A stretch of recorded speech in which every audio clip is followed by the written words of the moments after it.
All right, let's finally take a look at this here. So me, Crispy, and Drop are discussing the correct position with On and the Winston mirror while on defense. I argue given that good scouting at the end of pushing high ground, mirroring our monkey, I should be looking to rotate to the right side to try and set up an anti, given that's our win con. Drop feels too risky. Drop has the strength of high ground control. So there's kind of two ways of looking at it really quick. And to be total transparency here, I have not coached dive in this map. I haven't been studying out dive matchups as much as this map. So I'm not sure exactly what the meta is. It's probably something I should be checking out. But you could probably check out too any Overwatch League matches from the Mayhem, Outlaws, obviously Atlanta, any of the top dive teams, and see how the flex supports are positioning in different circumstances. Because there's a thing with this position. There's an upside and there's a downside. The upside is that it's a little bit harder for you to immediately punish their monkey for pushing up and rotating in here. The other upside or downside is that you also are pretty easy to nade by the enemy Ana. Now, obviously, that's balanced out by the fact that it is a longer jump for their monkey to access you, so it's more likely to be able to peel it off, but it is a really, really easy bank nade that you're going to have to react to and kite out this direction too. The only upside really of this position is that you have a slightly easier LOS to punish their backline on drop, and you also have the ability to, you get like a little bit more distance between yourself and the actual dive. So here's what I would think.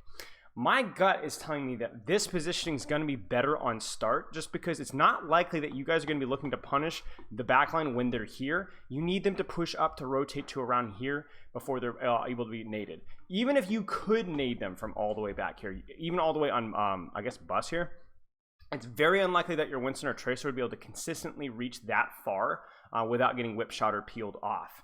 So I think generally the way, to my knowledge, to my memory, a lot of these dives are punished. It's more about punishing the Echo, the Tracer, or really most commonly the Winston on his dive here, in which case being like here is really not that much of a drawback.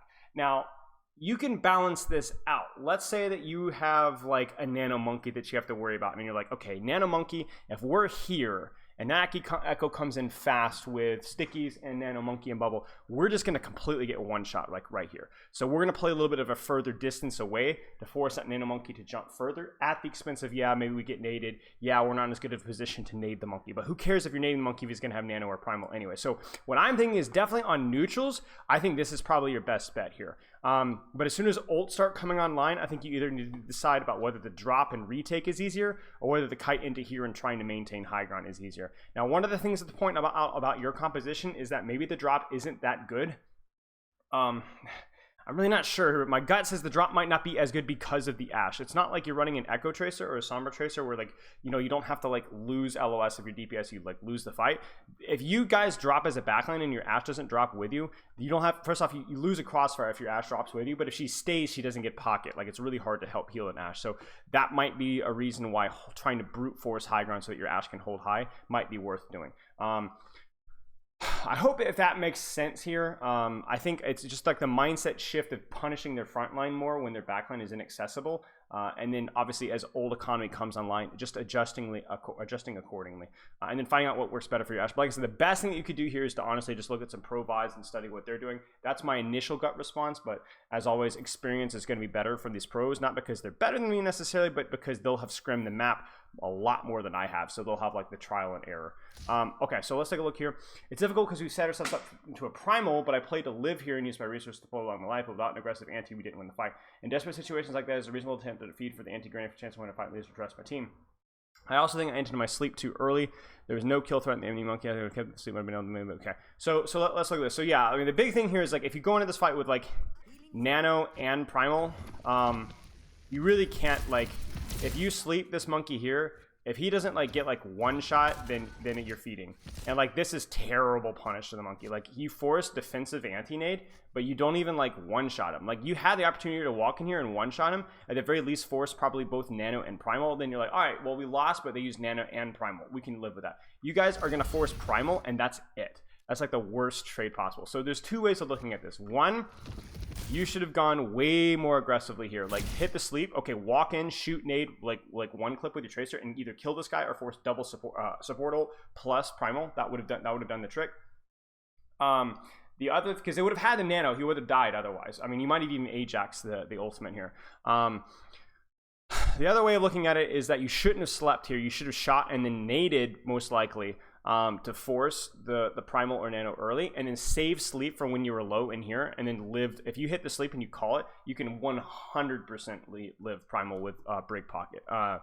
So you only need those 3 seconds to reposition yourself. Like you can walk out, like okay, you set the primal, let's push out here and like drop out like towards here, right? And then once you're here, you're gonna live the primal. Like he's not going to kill you. Even nano primal is livable here. So you either need to hit him in the mouth like a lot harder off of the sleep dart and actually force things, or you need to play this one a lot slower with your sleep dart. Not slower like psychologically, but just don't use your sleep dart like when he's like no threat to you. Either sleep him, get a massive offensive advantage, or save the sleep and get a massive defensive advantage. This one's neither. The other, in regards to your other question about the nade, yeah, there's definitely circumstances where that's the case. I don't think that's the play here though. I think you guys have Bob, you have Pulse, you have Rally, you're reasonably close to Nano. This isn't like a fight plan where you're like, we're just gonna die, let's just try and get trades. Like you could have walked out here and like naded backline and maybe gone for a trade, but I actually think given your old economy, it's way more reasonable for you guys to survive this. You guys just fumble the bag. I mean, even here, I'm just shocked that your Brig doesn't rally this. Like, oh, she does. You just get a lot of value with Primal.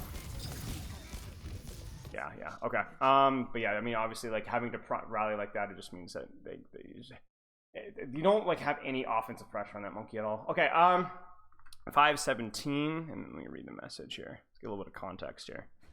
Okay, how do I set up a win condition in this circumstance? I heard that drop to hold outside the room to give space and bait the on echo bring into a nice juicy nade spot. Also, this mini high ground position inherent space. No, monkey jump range.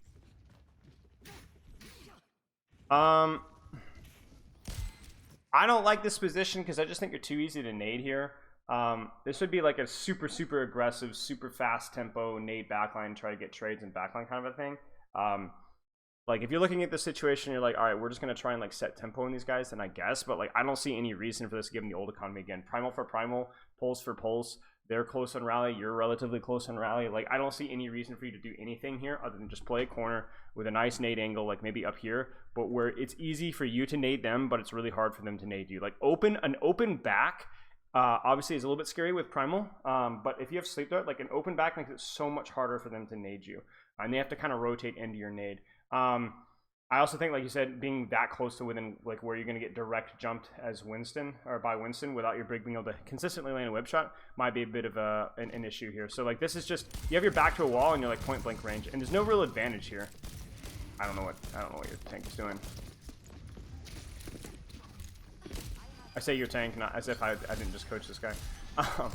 But you get what I'm saying. Like there's like you've used primal for literally nothing now, and so now you're entering this fight at an old disadvantage, and like you're like, oh, this is like you're so close.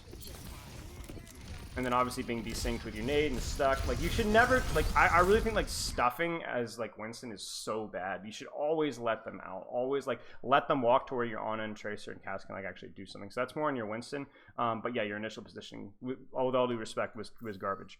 Okay, let's move ahead here.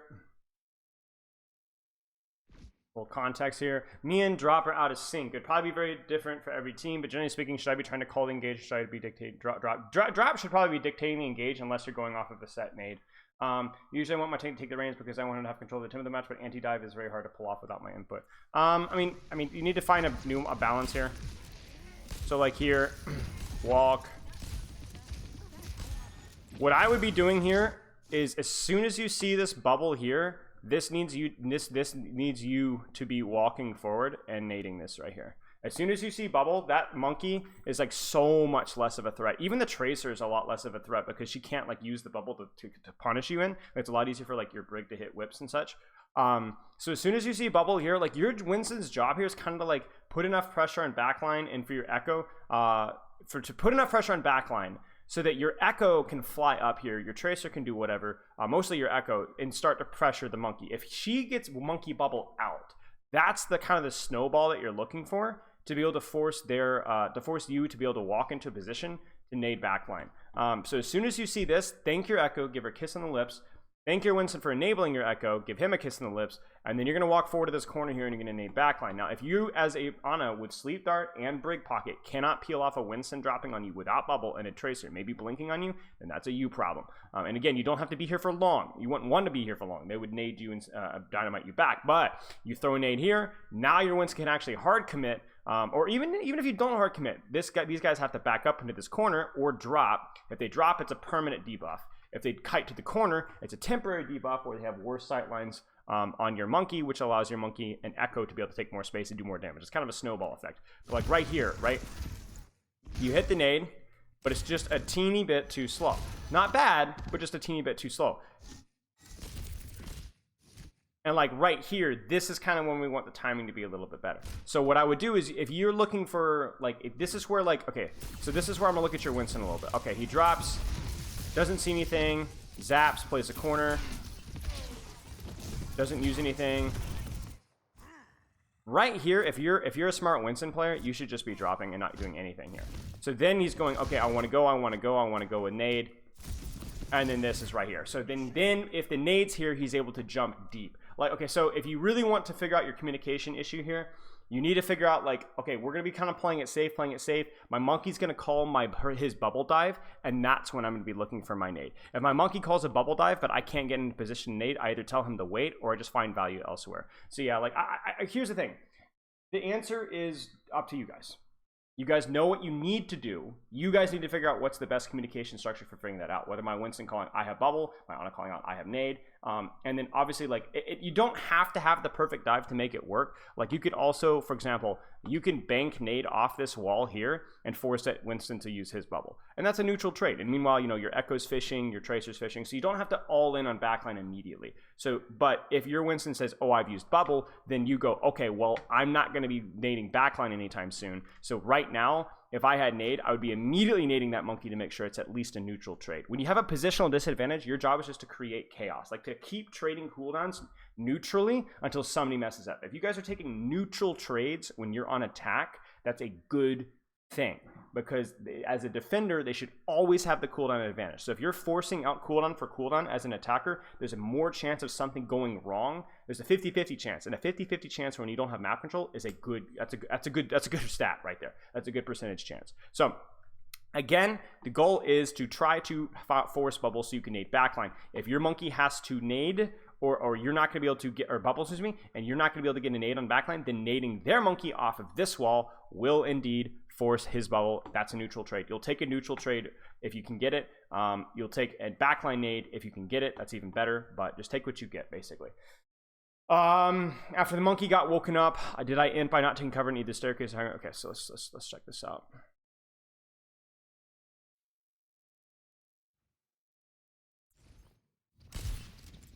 They were making myself hard to reach the egg, or is this just unfortunate timing?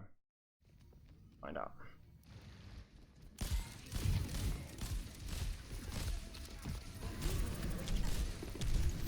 You have a little bit of a problem, by the way, of like staying like hard scoped on situations. Like, I like you shooting the Tracer here, but like you should be anticipating this Winston jumping you. Like, this is something a little bit on your Brig as well, but like there's like a pixel perfect time for you to be able to land a sleep dart in situations like this, and like the fact that you don't even know that Winston's diving you until he's like literally on top of you. A better Winston one-shots you here. So that's just something I've noticed a little bit from your play. Good sleep.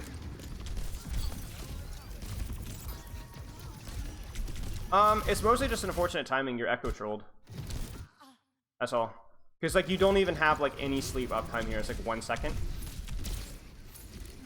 Yeah, 1 second. You needed at least 2 more seconds. And then probably what I would have done is, honestly, I think you did fine. Like kiting out this direction is fine. Just a little, all you needed was like a little bit more time, right? Like 50 more HP, 60 more HP. I think you're probably fine. I mean, I don't have any problem with what you did. Did your Brig have packs as well? Yeah, your Brig had a pack as well. So like, you know, I mean, I think that's just more of a misplay from your team rather than from you. Okay, yeah, cheers.